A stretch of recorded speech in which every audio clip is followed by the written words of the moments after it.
નમસ્તે મિત્રો, સ્વાગત છે તમારું આપણી YouTube channel job and career ગાઈડમાં. અને આજે મિત્રો આપણે લઈને આવી ગયા છીએ આહાર નિયંત્રણ અધિકારી એટલે કે ડાયટ કંટ્રોલ ઓફિસર અને આહાર નિયંત્રક સહાયક એટલે કે ડાયટ કંટ્રોલ આસિસ્ટન્ટની પોસ્ટ પર મિત્રો નોકરીની જાહેરાત બહાર પાડવામાં આવેલી છે.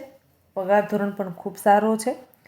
તમને પગાર છે એ 28,500થી લઈ અને 35,500 સુધી પગાર મળવા પાત્ર થશે. ખૂબ સારા પગારની નોકરી છે મિત્રો. NGO દ્વારા ભરતી કરવામાં આવી રહેલી છે. તો ચાલો મેળવી લઈએ તેના વિશે વિગતવાર માહિતી.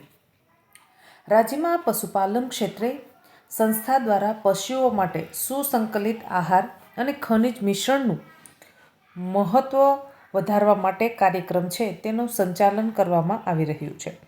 કાર્યક્રમ હેઠળ ઉચ્ચ ગુણવત્તાસભર પોષણ સંવર્ધન મિનરલ મિક્સર ખનિજ મિશ્રણ પાવડર ઉત્પાદનના ખરીદ વેચાણ સાથે ખેડૂતોને નિઃશુલ્ક દુર્ઘટના વીમો ઉપલબ્ધ કરાવતા સંસ્થાની યોજનાઓનો જાહેરાત ફેલાવો કરવા માટે પંચાયત, તાલુકા અને જિલ્લા કક્ષાએ સંસ્થા દ્વારા વિવિધ સેવાઓ માટે યોગ્ય ઉમેદવારો પાસેથી ઓનલાઈન અરજીઓ મંગાવવામાં આવેલી છે. મિત્રો, આના અંદર છે એ તમારે એટલે કે આપણે ભારત છે એ ખેતી પ્રધાન દેશ છે. પશુઓના આહાર, તેના પાલન પોષણ તે બધી બાબતો માટે છે એ જે ખેડૂતો છે તેમાં જાગૃતતા આવી શકે. તેમનો છે એ પાક વીમો છે તે બધી બાબતો ઉપર તમારે કામકાજ કરવાનું રહેશે. તો ફિલ્ડ વર્કની નોકરી રહેશે અને ખેડૂતો સુધી તમારે માહિતી પહોંચાડવાની છે. ઓનલાઈન અરજી કરવાની છે. સેવાનો કોડ છે 301 અને 2 એટલે કે જે નોકરીનો જાહેરાત નંબર આવતો હોય છે તે 301 અને 302 આ રીતનો તેનો જાહેરાત નંબર છે મિત્રો. રાજસ્થાન સરકાર દ્વારા માન્યતા પ્રાપ્ત NGO દ્વારા એટલે કે આ NGO રાજસ્થાનની છે પણ એને પ્રોજેક્ટ સોંપેલો છે તો એ ભરતી કરી રહી છે મિત્રો. તેમાં છે ડાયટ કંટ્રોલ ઓફિસરની જગ્યા માટે મિત્રો તમને મહિને 35,500 રૂપિયા પગાર ચૂકવવામાં આવશે. શૈક્ષણિક લાયકાતની વાત કરવામાં આવે તો તમે ગ્રેજ્યુએટ એટલે કે કોલેજ કરેલા હોવા જોઈએ. કોઈપણ ક્ષેત્રના અંદર એટલે કે ભાઈ BA, BCom, BCA, BBA એની ગ્રેજ્યુએટ તમે કરેલા હશો તો તમે ડાયટ કંટ્રોલ ઓફિસરની પોસ્ટ પર છે એ એપ્લાય કરી શકશો. ત્યારબાદ બીજી પોસ્ટ છે ડાયટ કંટ્રોલ આસિસ્ટન્ટ. તેમાં મિત્રો મહિને તમને 28,500 રૂપિયા પગાર ચૂકવવામાં આવશે. તેમાં 12 પાસ માંગેલું છે મિત્રો. જો તમે 12 પાસ કરેલા છો આર્ટ્સ, કોમર્સ, સાયન્સ કોઈપણ ફિલ્ડમાં એટલે કે કોઈપણ પ્રવાહના અંદર તમે જો 12 પાસ કરેલા છો તો તમે આના માટે એપ્લાય કરી શકશો. હવે અરજી તમારે કઈ રીતે કરવાની છે તો કે ભાઈ અરજી તમારે ઓનલાઈન કરવાની છે.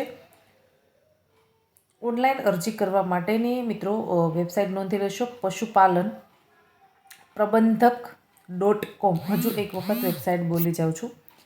પશુપાલન પ્રબંધન.com પર જઈ અને તમારે અરજી કરવાની છે. વેબસાઇટ પર જઈ અને તમે વિગતવાર બીજી બધી માહિતી પણ વાંચી શકો છો.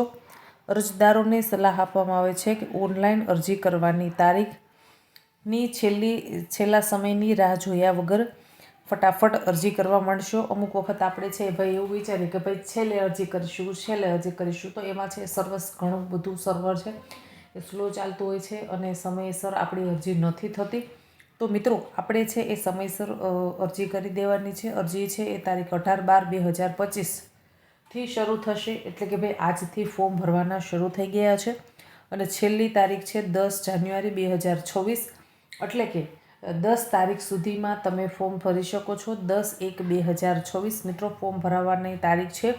18/12/2025થી 10/1/2024 સુધી સાંજના 5:30 વાગ્યા સુધી તમે ઓનલાઈન અરજી કરી શકો છો મિત્રો.